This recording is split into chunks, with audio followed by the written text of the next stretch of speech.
Hello and welcome back again to English Today. This is DVD 4 of the beginner level, and in this DVD you will see 2 more episodes of our story, That's Life. And then in our special TV programs you'll see a business debate about work-life balance, followed by a discussion about speed dating. Then in the grammar section, we'll study the present continuous and its uses and how to express a planned future. Okay, so enjoy yourselves.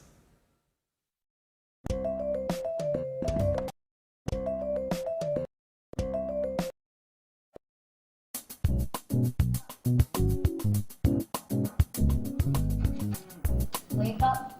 Vámonos. Time for school. Come on. Hi, Alice. What are you doing?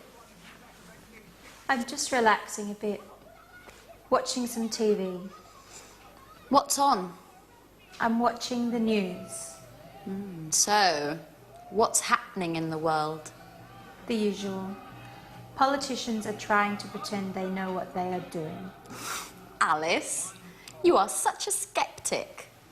That's the way I am. What's that? It's a book I'm reading. What's it about? It's a story about a woman, a young woman, who can't stand her father. That sounds interesting. Yes, it's not that bad. Alice, what's wrong? Do you want to talk about it? No, I'm so tired now. I'm going to bed. Good night. Night.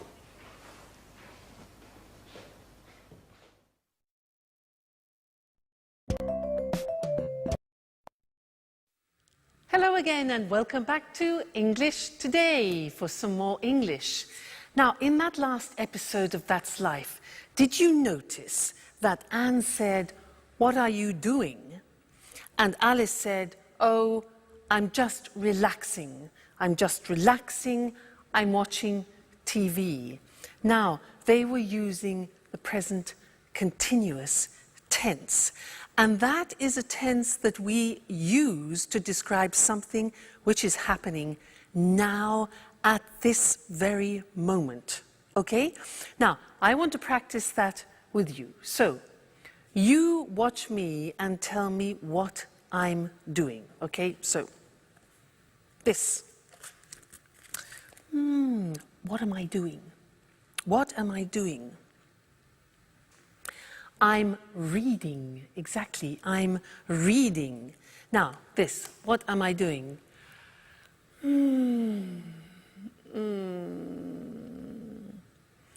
I'm relaxing. I'm relaxing. Now, what am I doing?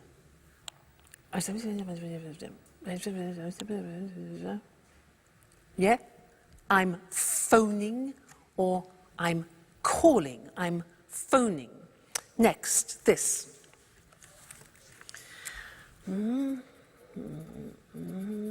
What am I doing? Okay, I'm writing. I'm writing. Good. Next. What am I doing?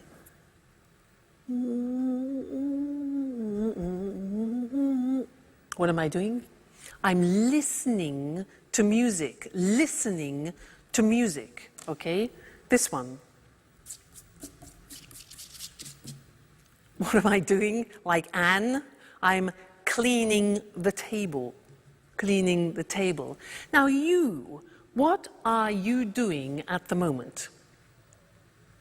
Well, you're listening to me and you're watching television, for example, and you're learning English. Okay? Now, my boyfriend, remember my boyfriend? What's he doing?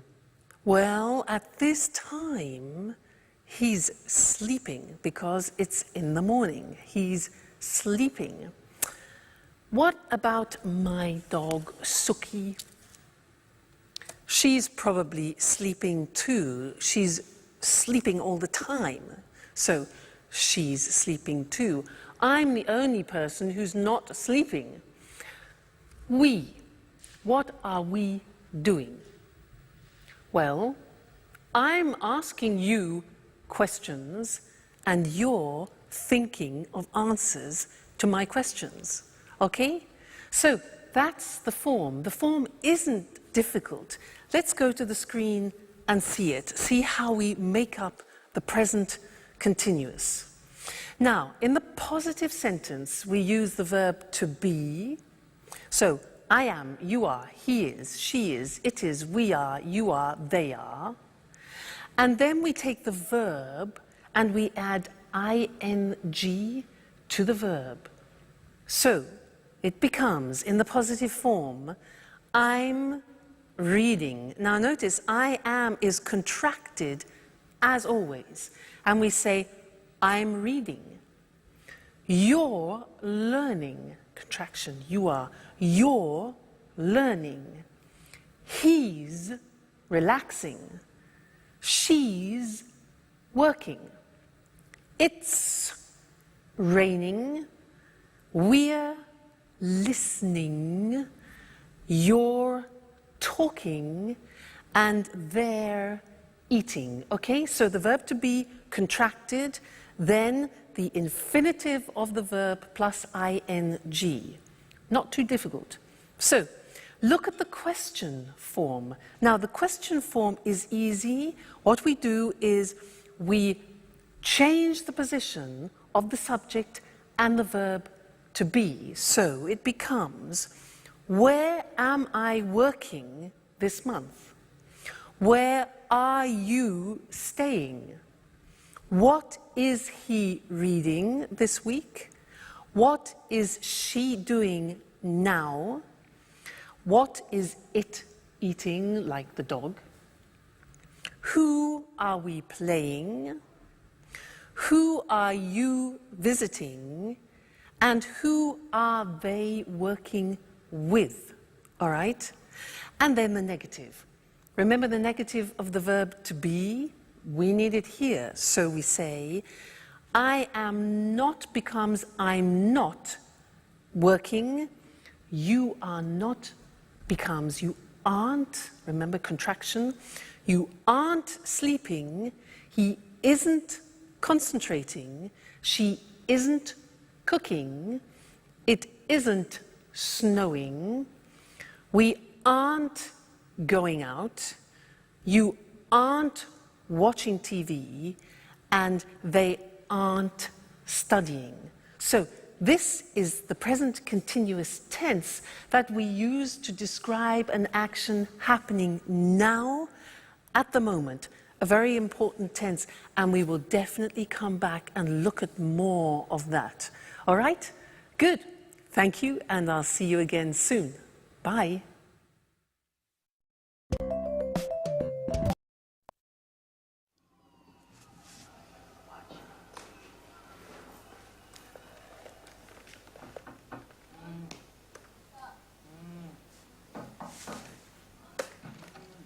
Wake up.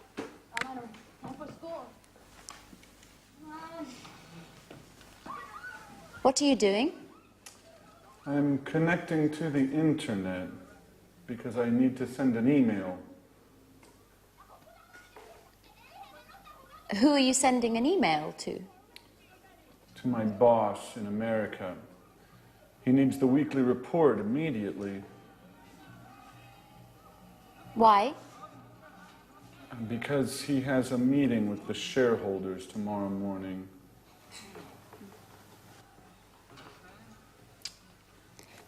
What's happening with the laptop?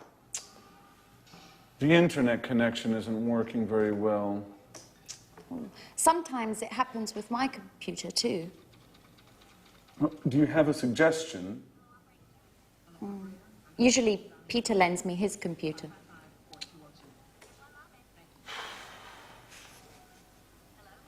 Is Peter at home? No, I think there's only Sharon. Okay. I'm going anyway.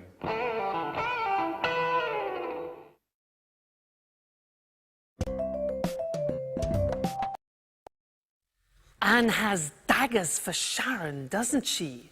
Things are beginning to heat up. Now, did you notice that they used the present continuous a lot? A lot of things were happening at that moment, with Jack getting on the internet, having problems with his computers, asking Peter for help, etc. I want to tell you something about when we use the present continuous, because there are two occasions to start with. First, when we describe something happening right now. For example, we are learning English. But then we use the present continuous to describe an action happening around the present. I could say, for example, at the moment, I'm doing yoga, which doesn't mean at this very moment, but at this point of time in this month, for example, okay? So at the moment, which is around the present, I'm doing yoga, one use, and the other is now we are learning, we are studying English. Okay, so that's interesting. Let's look at the screen at some examples about that, okay? So, present continuous, asking or telling about something happening now at this present moment in time, okay? So the examples, I'm teaching now. You're listening now. He's learning at the moment, okay?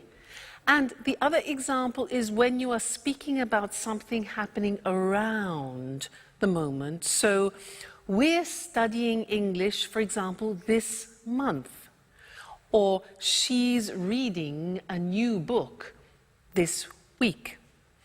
Or they're working on the project this week. So you see the slight difference between the two? That's important.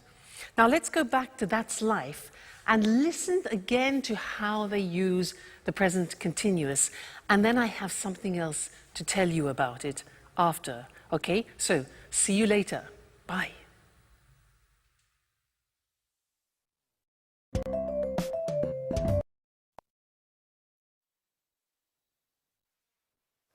Yes, I am listening to you.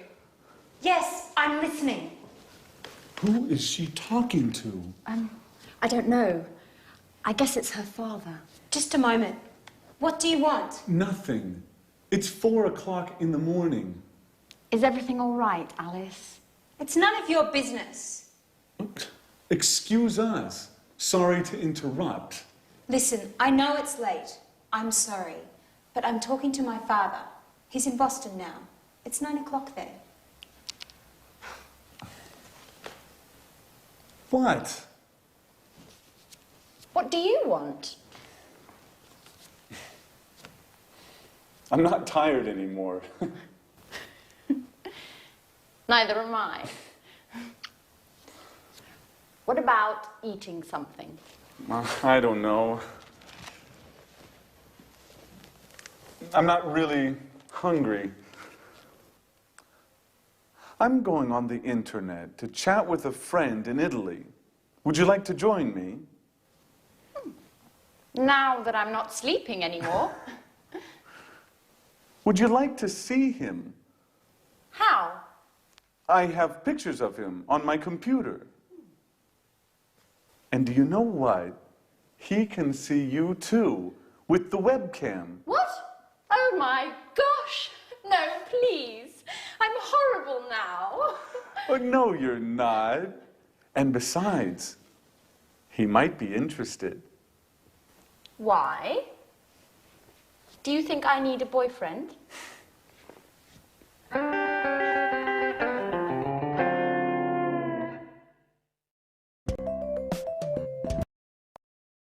I think we know what Anne needs, don't we? Now, I have one more thing to do with you related to the present continuous, and that's the spelling of the present continuous.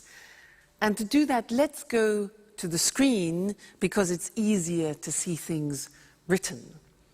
The present continuous, for example, I am talking. Now, to form talking, what we usually do is we take the verb, like talk, and we just add ing. For the majority of verbs, we do that. Look at the examples. Talk, talking. Work, add ing, working. Start, starting. Now, as ever, there are exceptions in the English language. What are they? Well, all verbs that end with the letter E are exceptions. Look what happens. Have, for example, ends with E. You eliminate the E and you add ing. So have becomes having without the E, okay? Other examples are live, living, dance, dancing, make, making, okay? So all verbs which end in E, you eliminate the E and add ing. Then another group which is important is a group where the verbs end with a consonant, vowel, consonant. What does that mean? Well, give me example of, let's have the example of stop. Now, stop is S-T-O-P, so the end of the verb is T-O-P. Okay, so it's consonant, vowel, consonant. Yeah. So with these verbs, we double the last consonant, and it becomes stop, stopping. Now, notice that in English pronunciation, when there is a double consonant, we don't hear it in the pronunciation. So, for example, we don't say stopping or swimming, okay? Not like other languages. So, the pronunciation stays the same, but we double the consonant. Examples are stop, stopping, plot, plotting, swim, swimming, get, getting. All right, so those are the different ways of spelling the present continuous tense verbs. Great. Well, now you are experts about the present continuous, so keep practicing it. And I really look forward to seeing you in the next lesson. Bye.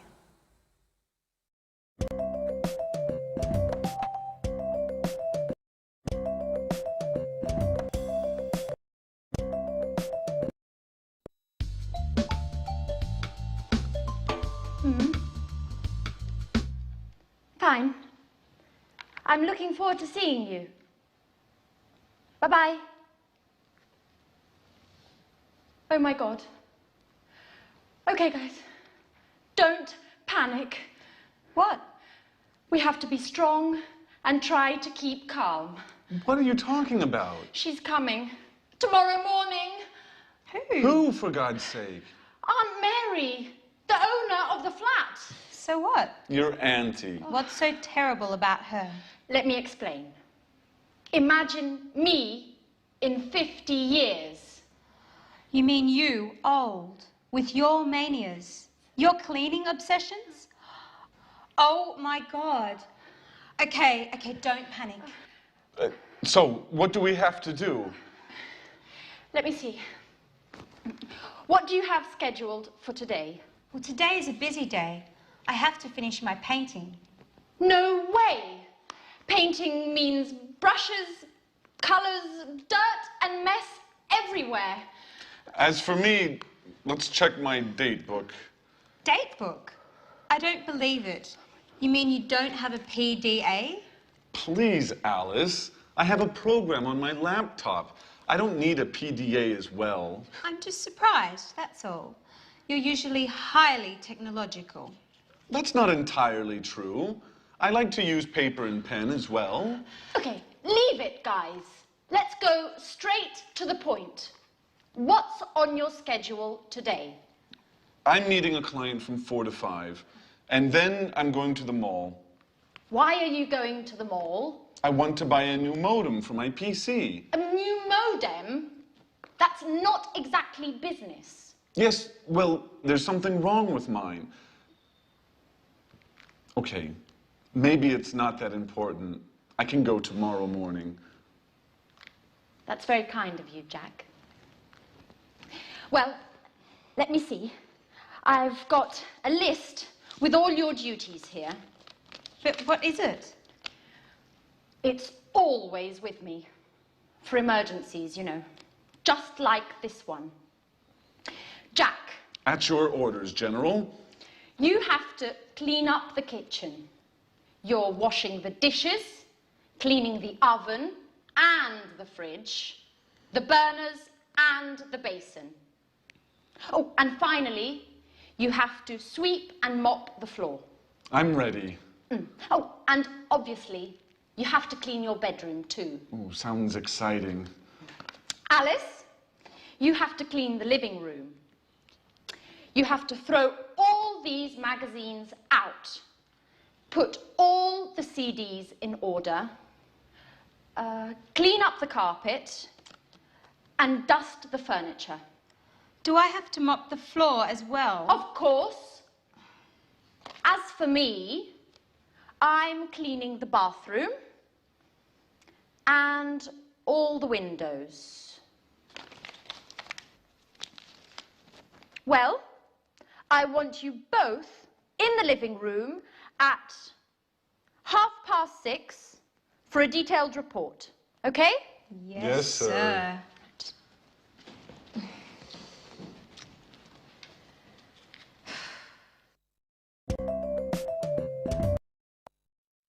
Hello again and welcome back to English Today, your live television program about the English language.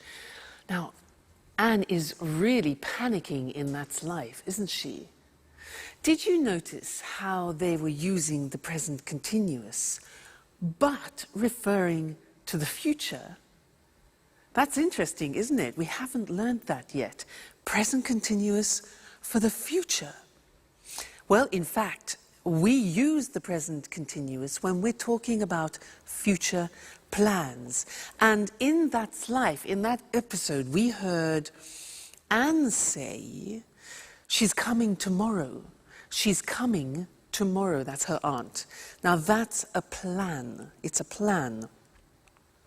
Anne then says to Jack, what's on your schedule today? What's on your schedule? And Jack says, I'm meeting a client from 4 to 5, and then I'm going to the mall. Now, those are both plans. So, let's look at how we can use the present continuous also for plans. We often use it when we describe what we have in our week, what we've arranged for our week. So, in our diary, not agenda, remember, diary. So, let me tell you, next week. Well, next week on Monday, I'm going to the dentist. I'm going to the dentist. That is not very nice. Number 2, let's look, Tuesday. Tuesday, I'm staying at home. Okay, I'm staying at home. That's okay. Wednesday, Wednesday, I'm having dinner with friends. That's really nice. That's pleasant. Thursday, on Thursday, I'm teaching some Chinese students. That'll be different. Interesting. On Friday, I'm listening to my boyfriend. He's playing in a concert, so that'll be great. And then on Saturday and Sunday, I'm going to the coast to spend a relaxing weekend. That's not a bad week. You? What about you? What are you doing? You notice when I ask you the question, I use the present continuous because I want to know your plans. What are you doing? And also, my boyfriend, I could say, what is he doing? What's my boyfriend doing this Saturday? Well, unfortunately, he's playing in a jazz festival in Berlin, and I can't go. So, never mind. All right, so let's look at the summary now of the present continuous on the screen, because it's very interesting, all the different uses. So, we said we use the present continuous to express actions happening now, at the moment, okay? Remember that? She's doing her homework now. They're playing basketball at the moment. All right, so that's now. Then we said we use the present continuous to describe actions around this moment in time. For example, she's studying Spanish this month. Or we're going to do yoga. We're doing yoga this week. So around the present time. And this lesson we learned present continuous for a planned future, a programmed future. Okay, so I'm going to the dentist this afternoon. That's a plan. It's a schedule. Jack's meeting a client. That's a plan. Aunt Mary is coming tomorrow. And the question, what are you doing tomorrow? We're flying to New York. All right, so important that. Have a look at that episode again and listen for the present continuous used in the future. And also listen for something else which Anne uses. She uses often the verb have to for duties and responsibilities because we're going to study that together. All right? Great. I'll see you soon. Bye.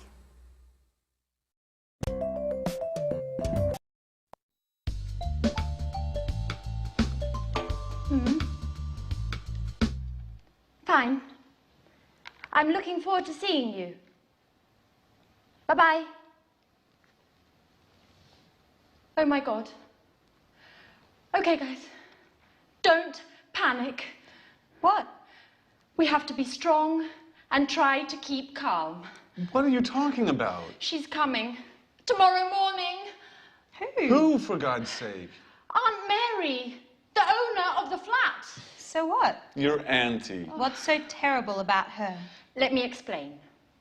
Imagine me in 50 years. You mean you, old, with your manias, your cleaning obsessions?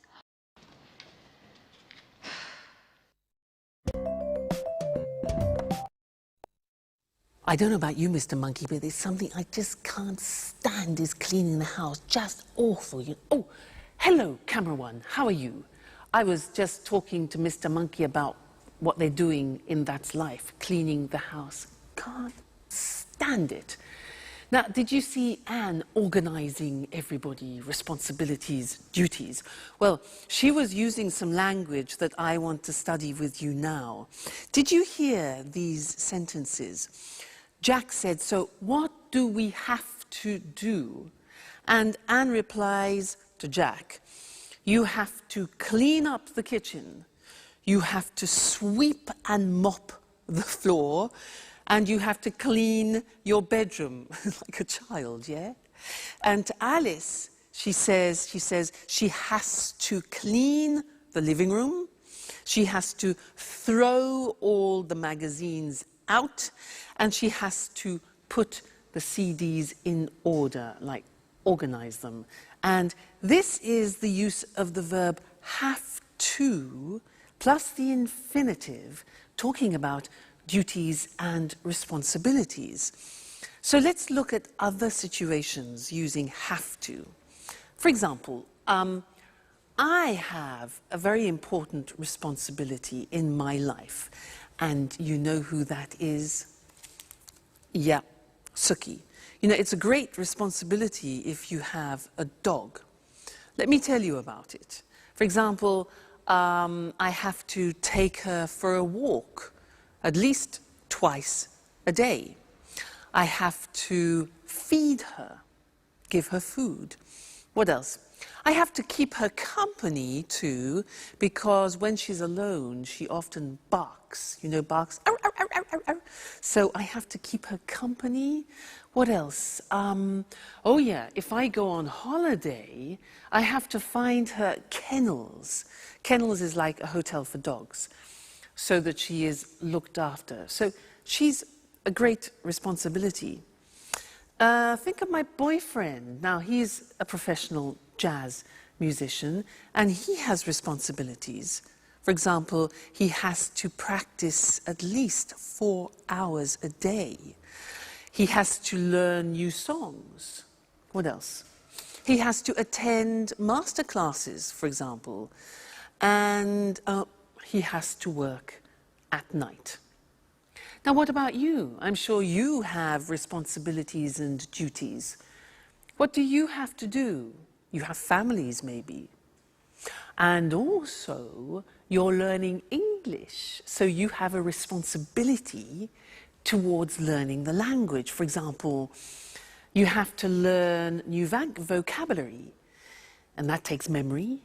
So vocabulary, you have to practice speaking, practice listening, and you have to dedicate time to learning the language.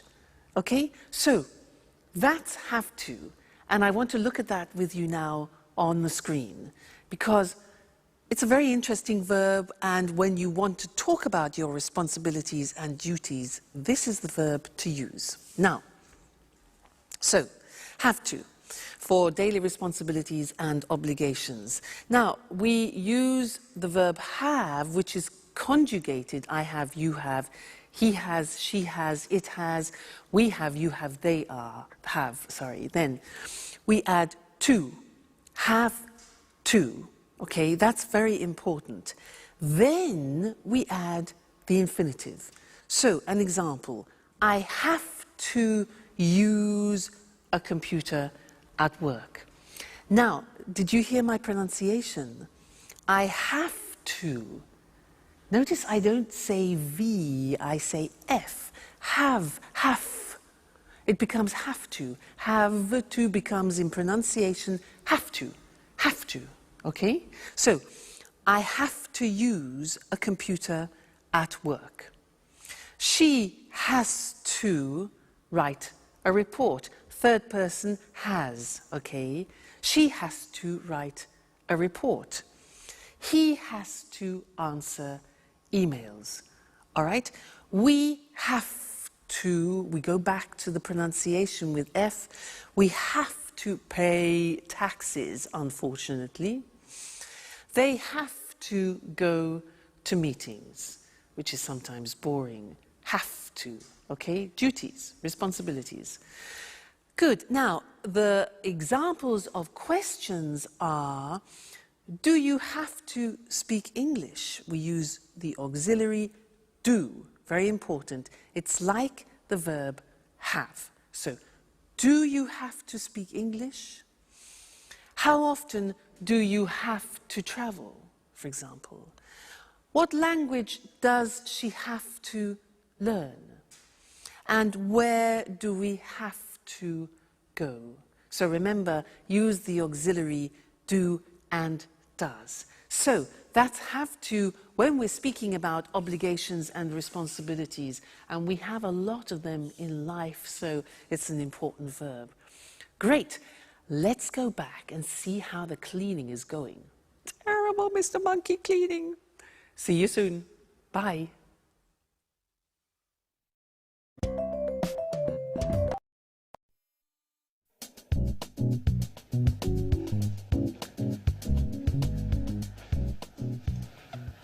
Well done, guys. I'm proud of you. Neat and clean. Rather stressful, I know, but at last the flat is perfectly clean. Yes, but now it's us that needs to be clean. Oh, excuse me. Hello? Aunt Mary, everything is ready for your arrival. I'm picking you up at the airport tomorrow at... What? Really? Oh, I understand. What a shame. Oh, no, not a problem. At all. I hope you get well soon.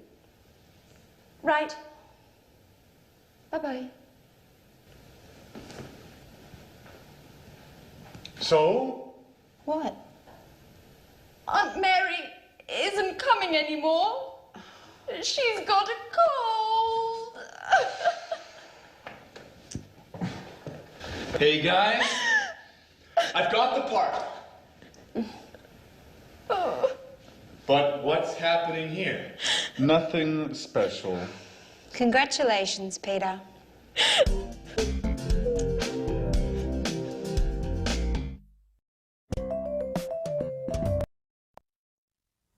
Hello and welcome back to English Today, the only live TV program where you can learn the English language.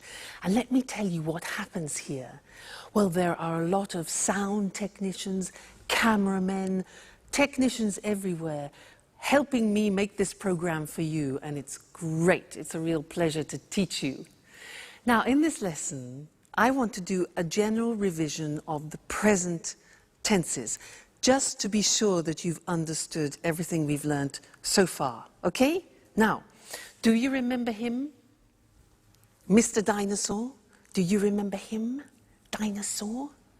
He represents the simple present tense, and when we use it, do you remember? Let's check that. Mr. Dinosaur, dinosaur. These letters represent the beginning of frequency adverbs. Do you remember them? Let me remind you. O is often. So, I often drink coffee in the morning. What about this? A. Good. Always.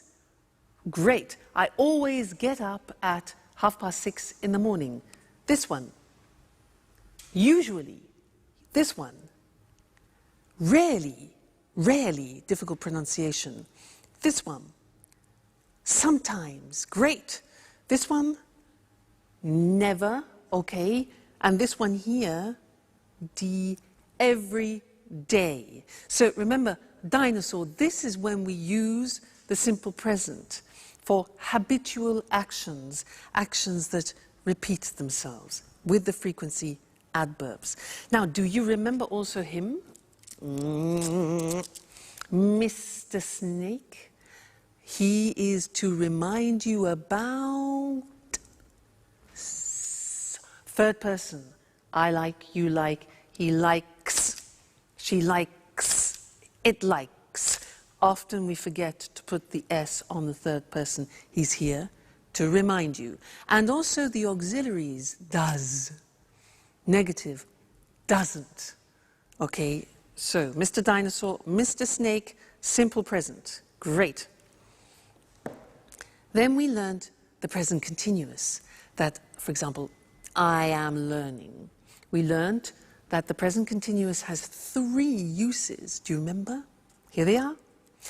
Now, something happening now, we're learning English now. Then, at the moment, something happening around the present. At the moment, I'm learning yoga, for example. And then, for a future plan, tomorrow I'm going to Paris. So the 3 uses of the present continuous. All right? Great. Let's go to the screen and check those once more. So, we said simple present is when we talk about activities or routines which take place on a regular basis. Mr. Dinosaur, Mr. Snakes.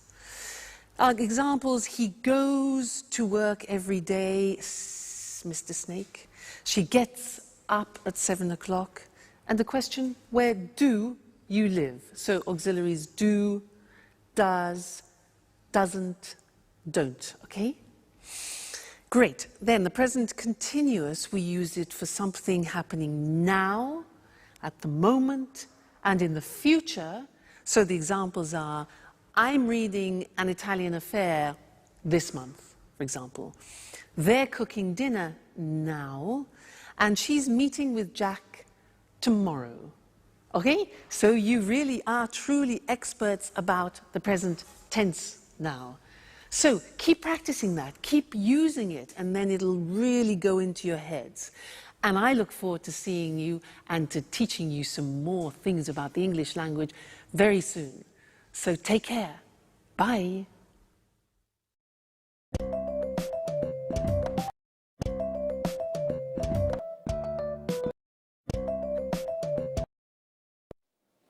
Good evening, and welcome to another edition of Let's Talk. In the studio with me this evening are our commentators, Marie and Tom. Welcome. Hello. Hello. Well, what's the subject of our debate this evening? We're talking about the work-life balance. Wow, sounds interesting. What exactly does the expression work-life balance mean?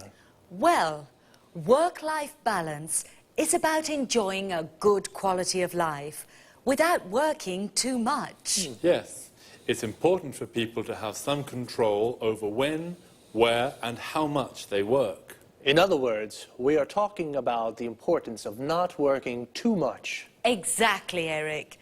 Today, for many people, work is the only thing they think about. We have no time for family, no time to relax, and no time for ourselves. You're right, Marie. And of course, today with the internet and mobile phones, it's possible for people to work 24 hours a day, from home, from the car, from anywhere. That's true, but you need to have a job to live. Of course, but work isn't the only important thing in life. Workers today are tired and feel stressed. Yes, people are working long hours. Do you know that 30% of UK workers take work home in the evening and at weekends? Really? In the evenings and at weekends. That's a lot of work. Yes, it's a real problem. For our quality of life, I mean. Right. And there are also problems at work for mothers with young children and workers who look after ill or old family members. Of course. Are there any solutions to these issues? Well, companies are looking for solutions. They're studying new ways of working. What are these new ways of working? For example, companies can introduce flexible working hours. I mean, workers start work early and finish work early, or start work late and finish work late. Or they can encourage home working. Workers can use the internet and work from home. That way, they save time as they don't travel to the office. Interesting solutions. And what about part-time work? Yes, this is another way of solving the problem of too much work.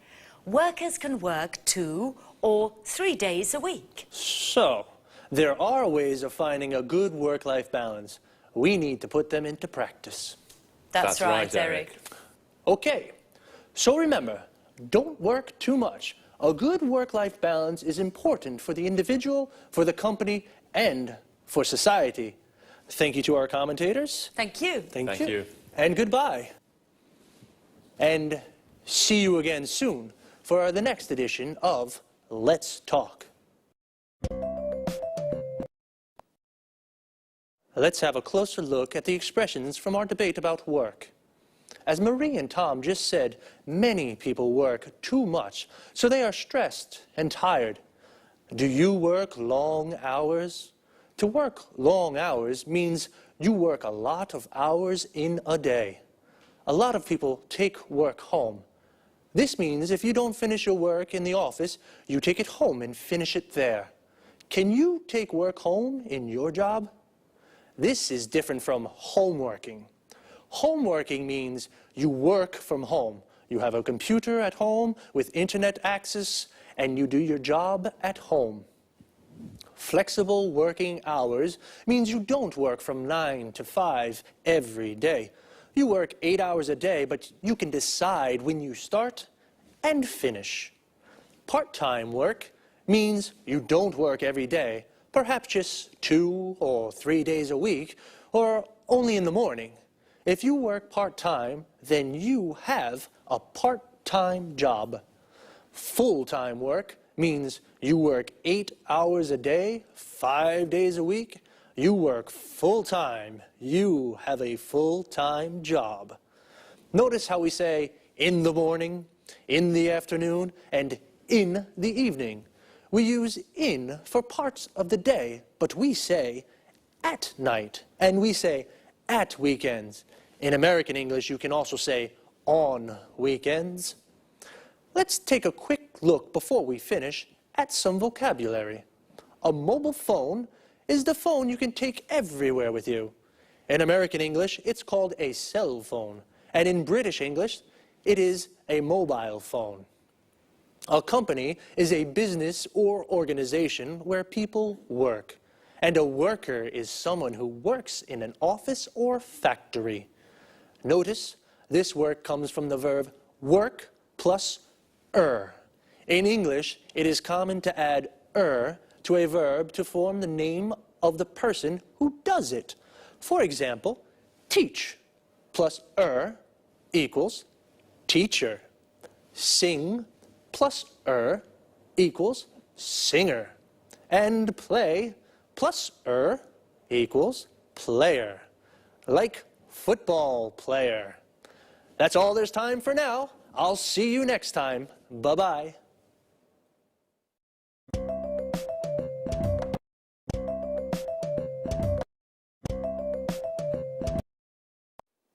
Hello, everyone, and welcome to Let's Talk, the Saturday evening debate with our two commentators, Tom and Marie. Good evening. Hello. Tom and Marie, tonight I'd like to hear your thoughts on these new ways for people to meet their ideal partner.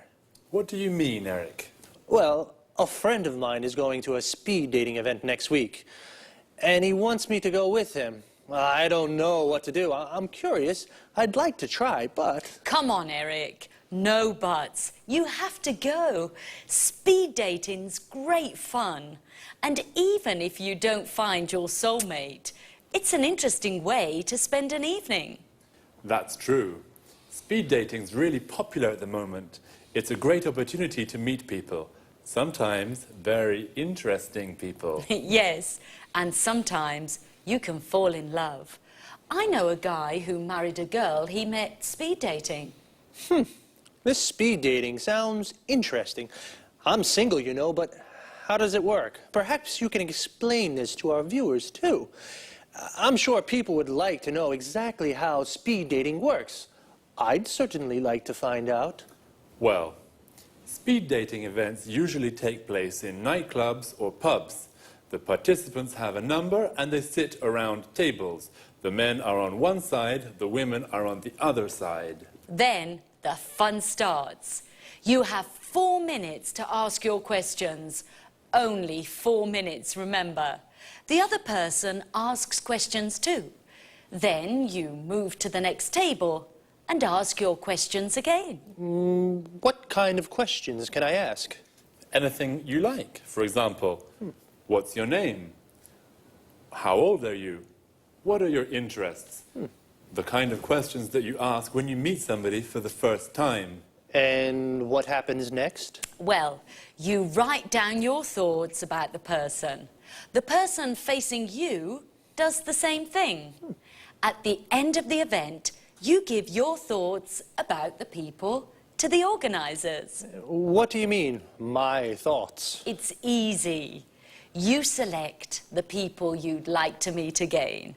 The organisers then add your decisions to their website. And then what happens? The next day you go to their website and read the results.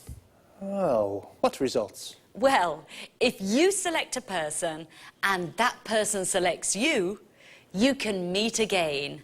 Now it's time for a slow date. Wow, it sounds really interesting and fun too. Well, I think I'll go with my friends next Wednesday to that speed dating thing. Would you like to try speed dating? Well, now it's time to say goodbye to our commentators, to Tom and Marie. Goodbye, Eric. Goodbye, Eric. Goodbye. And goodbye to you, and see you again soon in our next edition of Let's Talk. Well, the speed dating sounds a little crazy, but fun, so I think I'll go. As Marie said, I don't think I'll find my soulmate, but I'll definitely meet a lot of people. A soulmate is the perfect person for you. In other words, your ideal partner. The best person to spend your life with. Do you have a soulmate? Here are some other useful expressions and words to talk about. Affairs of the heart, for example. A date is a meeting with a special person. We say, go on a date, or I've got a date with somebody. For example, I've got a date with Lucy. If you do have a boyfriend or a girlfriend, then you are in a relationship. You say, I'm in a relationship. When you fall in love with someone, you like the person a lot. It's a wonderful feeling, and beautiful things happen. And you say you are in love with that person. And if you are in love with a person, you may decide to marry them in a church or a town hall. When you marry, you form a legal union with a person forever, and you say, I'm married. But it doesn't always last forever. People sometimes divorce. They separate from the person they marry, so they are divorced, and they say, I'm divorced. Do you have a boyfriend or girlfriend? Are you single? Well, if you're not in a relationship, then perhaps you'd like to try speed dating one day too. That's all for me for now. See you again soon.